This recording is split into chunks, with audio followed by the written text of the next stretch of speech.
Ready? Oh, are you ready? Hi, honey. Hi, my love.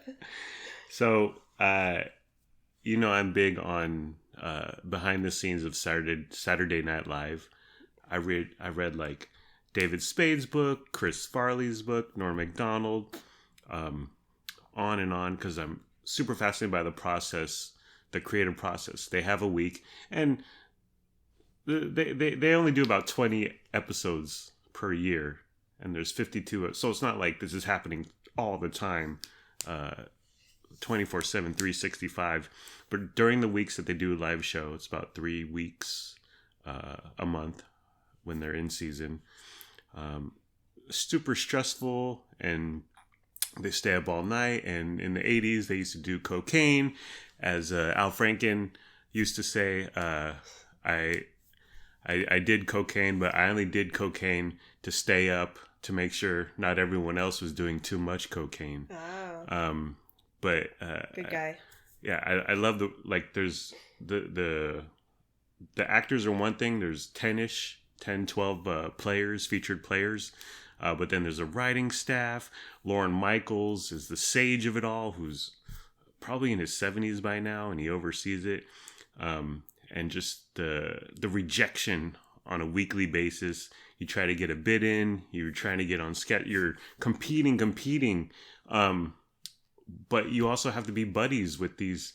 And you want to get in good with the writer, so he'll write for you, and he'll write a sketch for you. Anyways, endlessly fascinated by the process, the creative process of specifically Saturday Night Live. But what they do is they do a writer's room, and they pitch bits and sketches and just angles, and they workshop and try to hammer something out into a sketch that you eventually see on the television. So I'm just going to pitch you what I think are topics that may or may not result in good conversation, and then we'll see where that goes. The first one, I didn't take another job. Now, I wasn't technically offered another job, but I took the test, and it was essentially copy and paste. It was super easy. You were offered the opportunity to interview for another job. Yeah. And I took the test, passed it with ease, and then the next step was the interview. But upon further research, and it's in the same company, I'm not going to be too specific, but it's in the same company, different department. But it would have been a drop in pay from what I currently make, but there's a lot more upward mobility. It's just a huge department, much more places to go. Potentially. Yeah, potentially. And so I like my job, but I'm always looking for more money, essentially. And while this would have been initially less right away, $2 less an hour, a little over $2, I could have gone on to greener pastures or bigger and better things and become the CEO. But I thought about it, and we talked about it, and I just thought it wasn't worth it, because I really like my job right now. And it's not perfect. No one's job is perfect. It's a grind. It's mundane. It can get to you. But starting over and potentially hating the next job, yes, dreading it, is something I've done before, and I don't want to do again. It's a big risk. Yeah. Yeah, especially after the last few years you've had so many different jobs. I have. And there were a lot of them you hated. Yeah. But the one you're in currently, that you've been in for almost 2 years. Yeah. You really like it. So that is a huge risk you're taking to leave it. And there's a chance for upward mobility in the other place, but it's not guaranteed. There's a ton of people that work in that department, and everybody's trying to move up the ladder. Step on each other, much like the Saturday Night Live creative process. It's very competitive. Yeah. So, yeah. Pros and cons, risks involved. Yeah. And I just, I would take a job that I didn't like or potentially didn't like, but it would need to be more money. For a few bucks more, I wouldn't mind dreading my job. And this other job works with the public a lot, and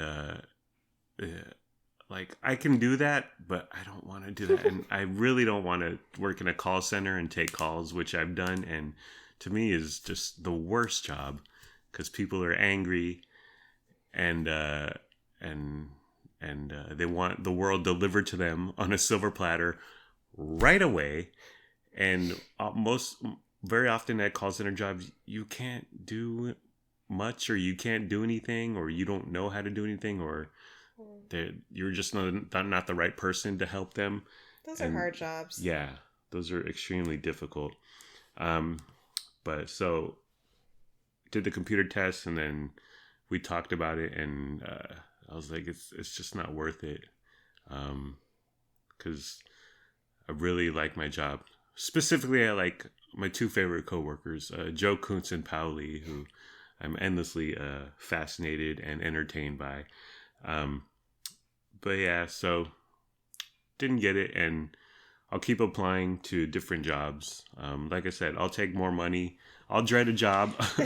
I'll deal with the angry public for more money, and if there's room for growth there. But right now, I like where I'm at, and I don't know. The other day, Bubba, my boss, yes, that's his real nickname. Everyone, calm down. But Bubba said, "You're gonna be in my position in 20 years, Vince." Oh. And I was like, 20 years. Right. Maybe 10. And so I used to be very, very overweight. About 370 pounds. And I was very aware of it, even though I rarely looked at myself in the mirror for fear of having a nervous breakdown and wanting to end everything. Anyways, but the odd thing was that when there would be food at work, I would never eat it. Like a potluck, whatever, the boss ordered pizzas for whatever reason.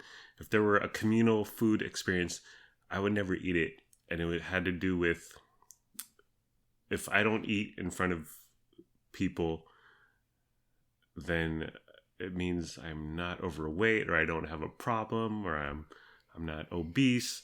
It was very odd. I think that's actually common. Yeah. Yeah. It is. I think you don't want to draw attention to yourself, honestly. Right. And you're like, I would never in a million years think of having a hamburger. And fries, that's very unhealthy. Meanwhile, as soon as the bell rang, the clock hit 4:30 or whatever, it hit up the old bang bang bang bang. But yeah, it was something, because you live in constant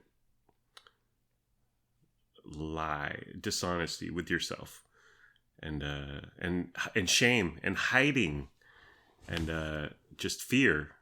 And eating, even if it was like salad or whatever, or a bread roll in front of people, it would sort of break the facade that you have, the lie that you live. Yes. You know what's so fascinating to me, hearing you talk about this? Mm-hmm. Lately, I've been watching a ton of documentaries about eating disorders. Yeah. And people who are bulimic, or who have bulimia and anorexia. Mm-hmm. And they are the same way in public with food. Oh, so it's just so fascinating that both extremes have like an obsession with food. Yeah. Both groups of people tend to not eat in public. They won't eat around people. They're very private about it. Yeah. You have your your rituals and just these mental ways that you think and act around food. It's so interesting to me. Yeah. You put up walls. Trump's wall. You put up walls, and you cower behind that wall in the dark. And I would do nothing but eat when I wasn't at work. But for those 8 hours, I was on track. I was on a diet. So the other week I bought some Cheez-Its. Cheez-It Grooves, honey. It's a new product. Not to be confused with Cheez-It Snapped. SNAP''D. But it's a new line or whatever of Cheez-Its, and they're actually decent. And it was a scorching hot flavor, and I was like, well, I'll take a chance. Ate a couple, too hot, way too hot. Like, wasn't even enjoyable. And so I thought, okay, well, I'm gonna bring this to my coworkers, and then just whoever wants it. And I thought of one coworker in particular who is a very large man, and I love him dearly. Very fun place in my heart for him. But I thought, I'm going to conduct the Cheez-It experiment. And I'm going to offer him these Cheez-Its. And I know he's going to turn them down. Because that's what I would have done when I was his size. So I had the box of Cheez-Its. And I said, hey, Steve. Not his real name. Insert name here. I said, hey, Steve, would you like these Cheez-Its? And he goes, no, I don't want them. And I was like, well, why not? And he said, well, they're really hot. And I said, okay. But let me tell you, honey, the day before, Steve was eating Sun Chips Garden Salsa. So he's a fan of heat. He's a heat seeker. They're spicy on the spicy side. Okay. But I'm saying to turn down the Cheez-It grooves 100% full, like to deny even a taste. I knew that was going to happen. Yeah. I was still fascinated by it, and I wanted to see if it would happen. I turned it down, and I thought, okay, that's what I would have done, and I hold nothing against him, and I still love him like a brother from another mother. But yeah, if so, to see, I always wonder, like back in the day, What I wanted someone to intervene in. Who does that? Whose place is it to do that? A beloved friend. Yeah. I'm thinking of a dear friend in particular. Of yours or mine? Of mine. Okay. And if I was in your position and she had said something to me, yeah, I would not have been offended or angry. So I think if you have someone like really close to you who's super loving and supportive, yeah, I don't know if you or if I in that position would actually do anything. Yeah. But I think that could be something somebody could do. Yeah. Well, there's two things. There's one to like actually break down and talk about it and mention it and say, I think you have a problem. And that's the first step. But the second step is doing something about it. And it's really hard. And it takes a lot of work. It's the worst. And it takes time. Yeah. And denying yourself pleasure. But yeah, no one stepped in. And in a way, I think people just had blinders to them also. And me being in how I used to be in that position, I can see what's going on with Steve. But like no one else is jumping in, and I don't. I've only known him for a few years, and we're not super close or anything. And he's his late 50s. It's kind of like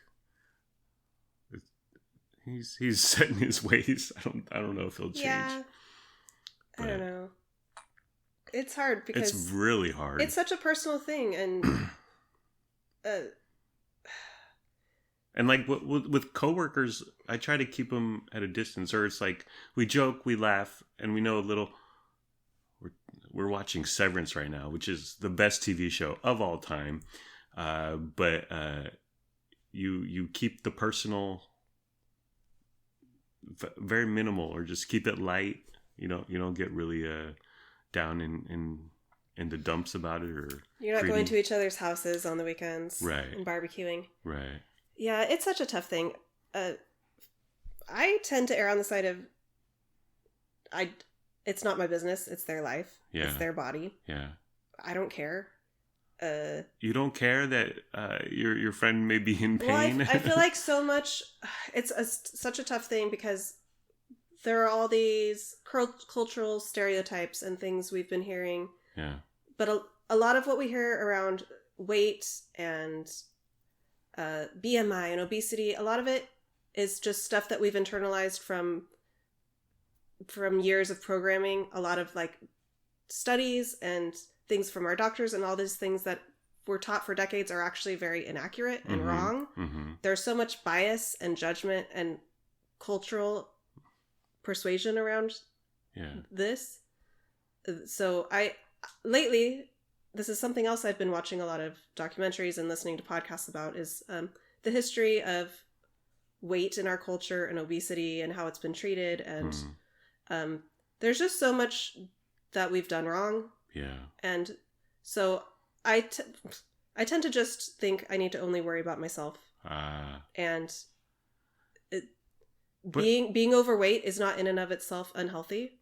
Okay. There's so much misconception and things that we have been wrong about. Yeah. So I've been just stepping back and trying to learn more about it and not judge, and at the end of the day, it's people's individual choices.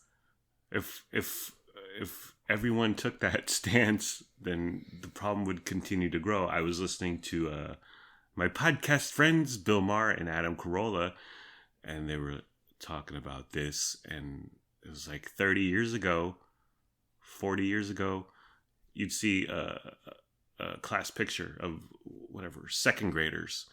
Might be one chubby kid, two chubby kids, and they were chubby. They weren't ginormous. And well, it's interesting that you say that, because when I go to this kid's school to pick them up after school, I'm not seeing a ton of overweight kids.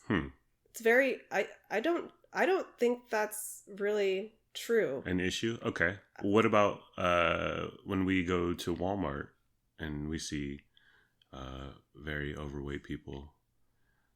Yeah, but you know what's there's a lot to take into account. For a lot of people are overweight because of, say, medication.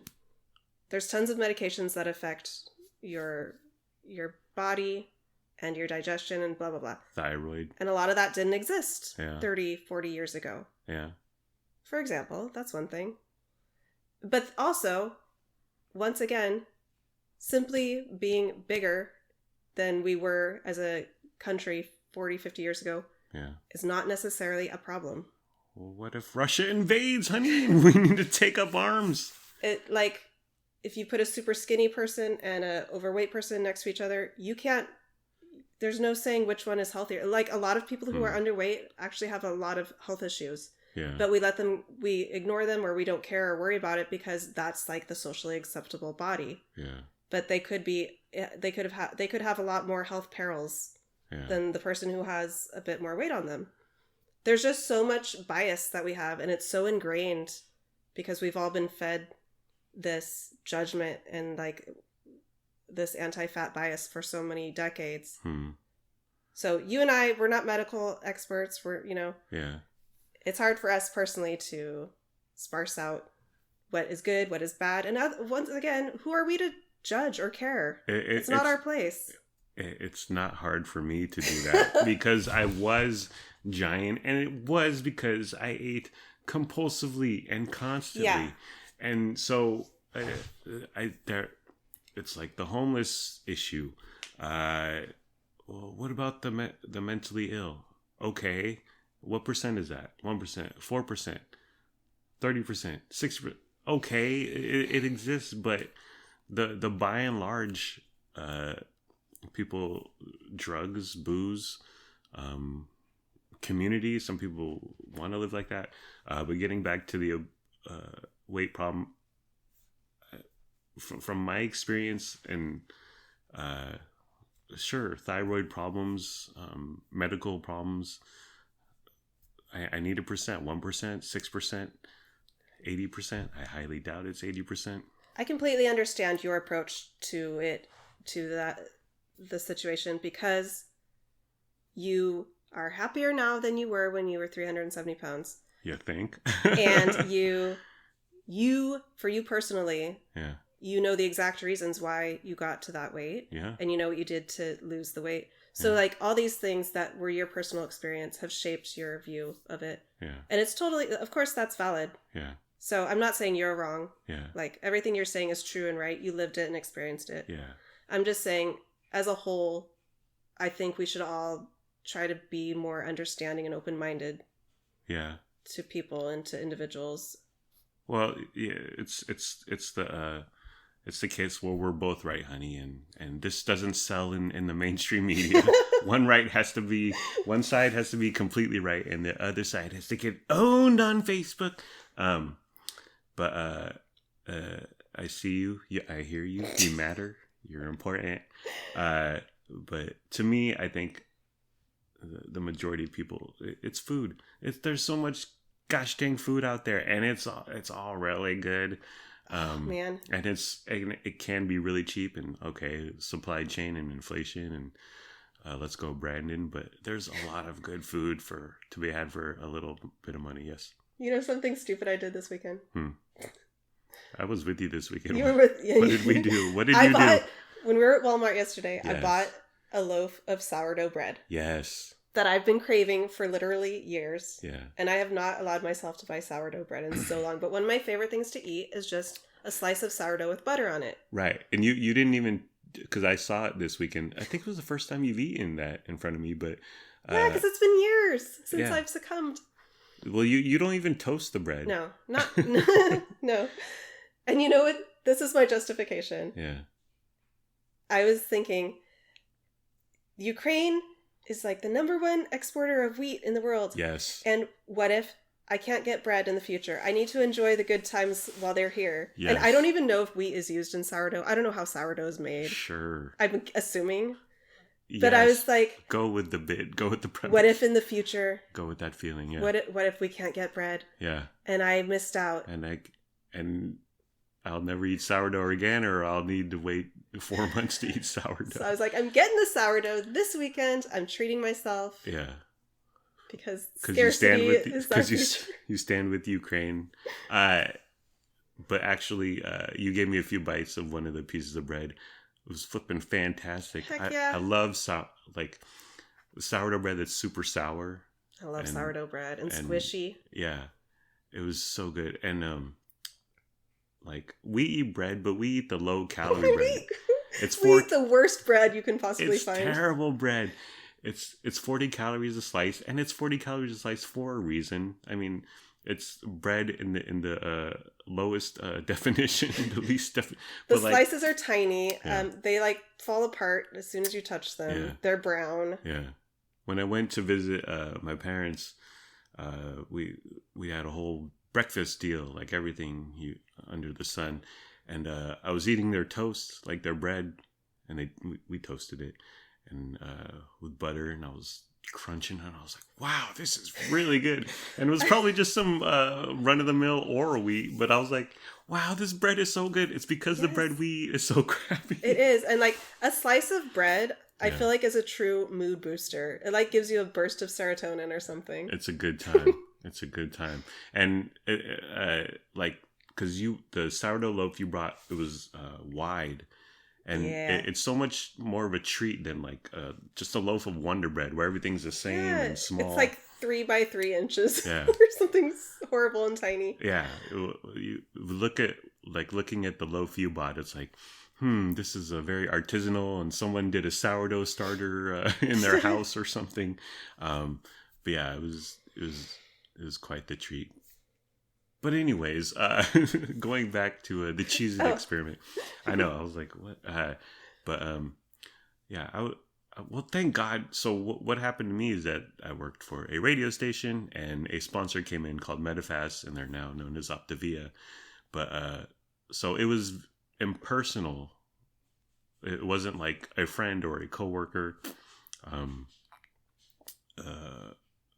relative, a wife. It was like, hey Vince, there's this program, and if you do it, you'll get it for free. So here it is. And I was like, and thank God they came into my life, because I stopped that decade ago.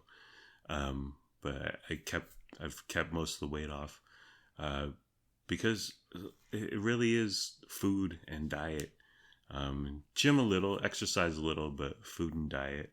But yeah, thank goodness that I was in that situation, and I didn't have to wait for someone to intervene, because no one would have intervened. Well, at that point, I had cut off my parents. I'd cut off all my friends, because I was so embarrassed at what I had become, the monster. And coworkers ignored it. Thanks, Armstrong and Getty. But yeah, I don't know. I would say intervene, say something, but I would never do. I know. Maybe, or here's the message I'll give. If you're struggling, reach out to someone. Reach out to Vince. Reach out to me. I'll become your. Well, I'll need your permission, honey. But I will. If you need me as a consultant, weight loss consultant, personal trainer, dietitian guru, for $30,000 a month, I will move into your house. I will sleep next to you. I will wake you up. I will drag your ass to the gym. I will tell you. I will stare at you while you eat. And it's a little pricey. Okay, $30,000 for 1 month, but you will guarantee lose weight. We'll be miserable together. But in the end, Vince will do it with you. Yeah, I'll shoot. I definitely will. I mean, I do it Monday That's to pretty Friday. much what you do now. I do it Monday to Friday, and then you can get into the good space that I'm in right now, where Monday to Friday I eat very little, and then on the weekends I eat everything and drink everything, and then Monday it all starts over again. And oop. You want to do one more? Let me pitch a few. Okay. And oop. We donated a bunch of clothes to charity. Stephen Bartlett. It felt really good to get stuff out of our closet. Nothing feels better than purging your house of crap. Yeah. It's like one of the best feelings. Yeah, I haven't worn this for years, and I'll never wear this again. I think we got rid of 3 garbage bags of clothes right. and 1 garbage bag full of shoes. Shoes, yeah. Sharky's going. Oh, yeah? Our robot is alive! It's like iRobot. The AI has become alive. And oop. Of shoes. I had a couple of shoes in there. The kids had a couple of shoes in there. And we gave it to someone who claims to have a thrift store somewhere in West Sacramento. But they're always willing to take our stuff. So we're like, cool. It's a very easy drop off process. But yeah, getting rid of clothes. Oh.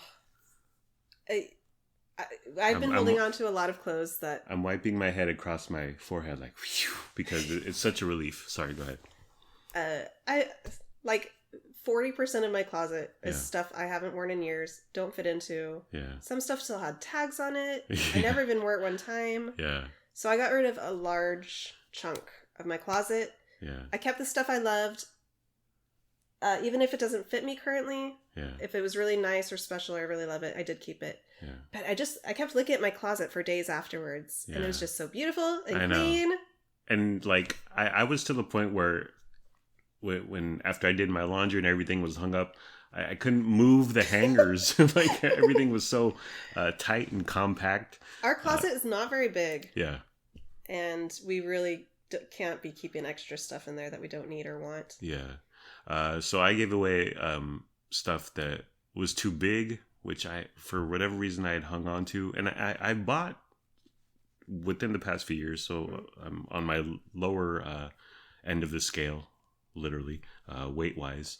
But I just didn't like, and I might have worn it once, but it was too big. And then some stuff that was too small. And I was like, I only fit into this when I'm 180 pounds. And that's really, really, really difficult to get to. And it's getting more and more difficult. It's like the end of a Steven Spielberg movie when you're looking off into the sunset. You're driving away and you see a little child in the rearview mirror. And they're getting smaller and smaller and smaller. Oh, roll credits, Steven. But one thing is that I refuse to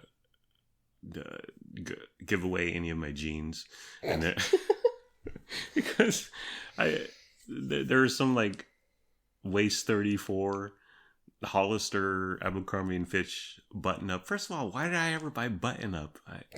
I find that so just that's odd. not conducive to urinating, which I do often because I'm an old man. It makes way more sense for women to have button-up jeans, but yeah, I don't think I've even seen men's button-up jeans. Oh, really? Yeah. Odd. I got a couple pair, and I was always like, "Why do I own this?" But I refuse to give up on those. Well, what I want to do is I want to get to a super low weight, 180 ish, and then I want to try on all the jeans, and then maybe that'll be my one last hurrah, and then I'll ship them over to Stephen Bartlett. And then you'll gain 20 pounds. Yeah. Okay. Yeah, I'll head right to the buffet at not Thunder Mountain. Thunder Valley? Yeah, Thunder Valley. But what's the one? Oh, Golden Corral. Yeah. We always talk about going to Golden Corral. Yeah. Well, they opened up the one in Marysville, that hotel. Oh, right. Hard Rock. They reopened the buffet there, but that's an hour away, 2 hours. You love a buffet. I do. Buffet? I was actually thinking buffet. We're fancy people. When we go to Reno, because last time we went, we the last night. Yes. Was when we hit the buffet. Heck yeah. And I was like, I want to eat until I'm in pain, and that's what happened. I don't know if I've ever taken the kids to a buffet. Oh, really? They would dig it. We've got to do that in Reno. they get full so fast. and then it's still so fun though to go all around the room and just find whatever you want for yourself. Yeah. That's an experience. You want to do the same thing though? We'll wait till the end. Sure, yeah. We'll kind of eat sensibly for the first few days. Okay. So I don't end up in the hotel room wanting to lay there for 9 hours straight. But then the last night we'll go hog wild. Literally. Absolutely. Okay. Yeah, that's fun. And then way too much. But see, I want to do their breakfast because we did their dinner and it's fine. But I haven't had a good breakfast buffet in so long. We'll need to look into the hotel we're staying at. See if they do a breakfast buffet or just the dinner one. Okay. But whatever they got, we're doing it. Were there some clothes that what happened to the shiny cocktail blue dress? Oh, I kept that. Okay. Yes. Okay. And what happened there was our neighbor Camby Brown said on the socials, "I need a fun dress for a whatever soiree," and then you slid into her DMs and you had me take a picture of you holding this blue sparkly dress, and then her response was, "Let's get drunk at the pool." and I was like, okay. And summer's coming up, so I kept that dress because I love it. It still has the tags on it. So you've never worn it at all? No. Oh.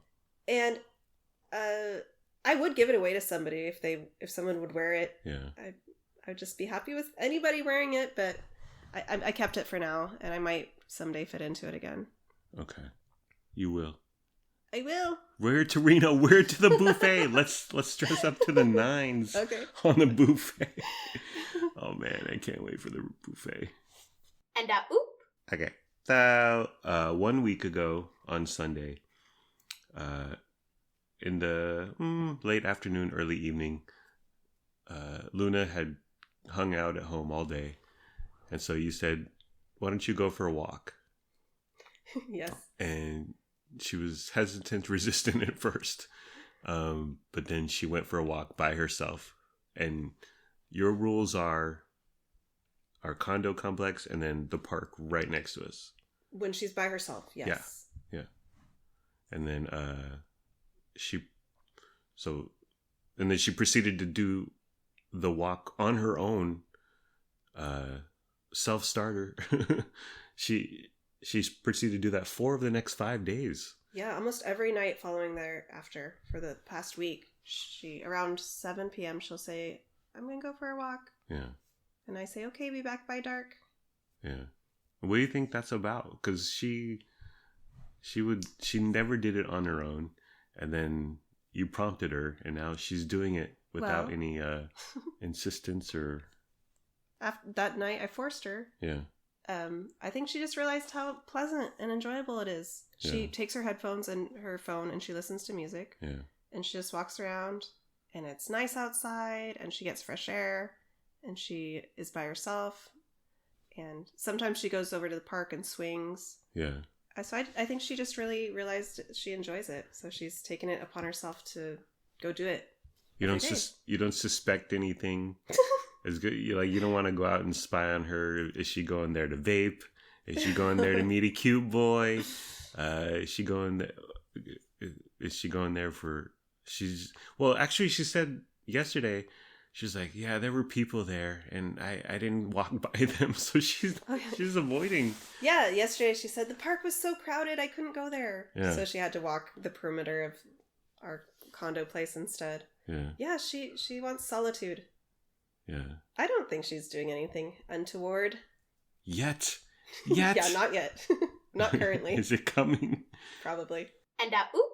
So speaking of Reno, we're gonna vacation and live like kings and party like rock stars. You want to get a spray tan before we go to Reno? Yes, I do. Why? So I can be glowing and tan and pretty.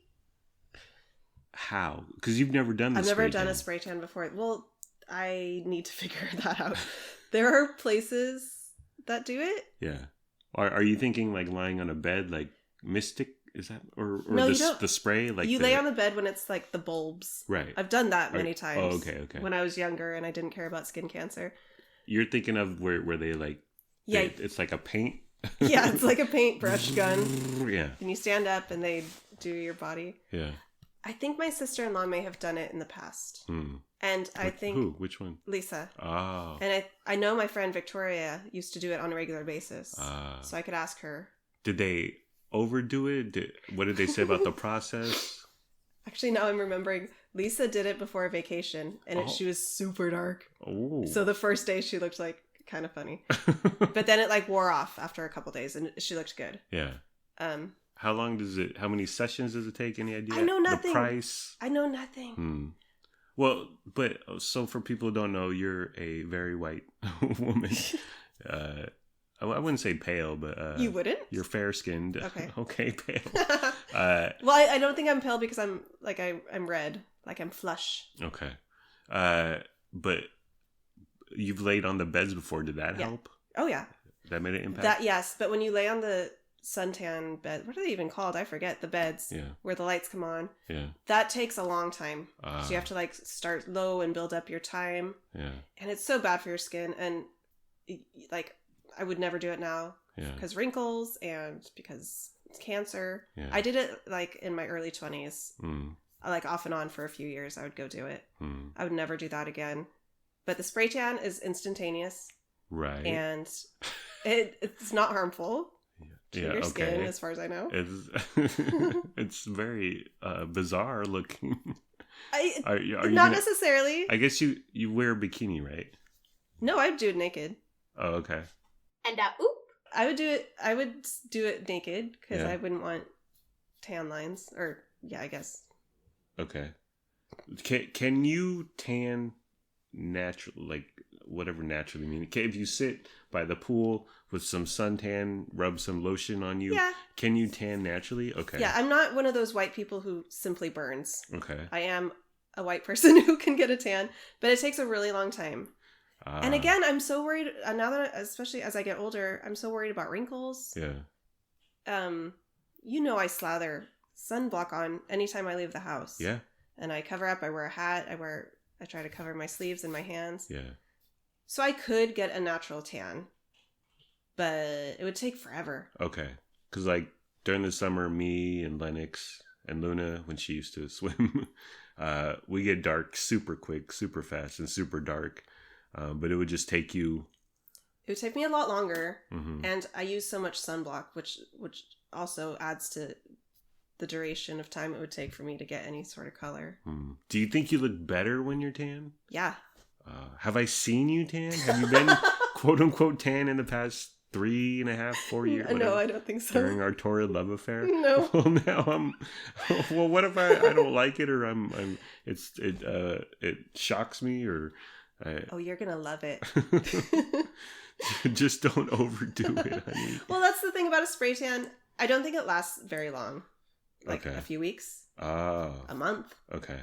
And if they say, okay, we think you should do a 3 or a 4, whatever their measure indicator system is, go for the lower one instead of the 4. Go for the 3 instead of the 4. My plan's to go for the lower one. I'm going to go a few days before our vacation, so in case I do look really weird, by the time we go to Reno, it'll be better. Okay. I've thought this through. I just need to find a place to do it. Okay. I need to look at Yelp. I need to read the reviews. Okay. I just don't want it to turn bad. Why don't you do it with me? I don't need it. You love being tan. I do. I love being... Me and Lennox, we get so flippin' dark. You guys do. And it's so awesome. And, well, Luna the other day, she was saying she's, like, really light-skinned now. I noticed it, too. Oh, yeah. She and I are practically the same color. Yeah. Because she doesn't go in the sun. She doesn't like it being in the sun. She doesn't like sweating. Yeah. She's just like me. I don't like that either. Yeah. But she's like, well, the Wild Chows are half Mexican, Hispanic, whatever, half white. And they get tan super, super quick. But yeah, Luna's looking pale. she doesn't want to do anything about it. Or she doesn't care. She doesn't care. She doesn't like sweating. She doesn't like being uncomfortable.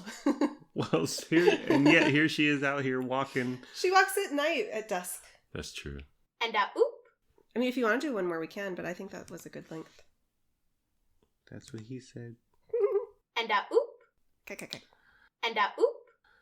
Okay. Well, are we done, honey? Yeah. Okay. Well, that's the end of the program. It's been fun, but not really. Let's all try a little harder next time. Like, comment, subscribe, follow, review, and rate, or don't. Do whatever you want. You're a grown-up.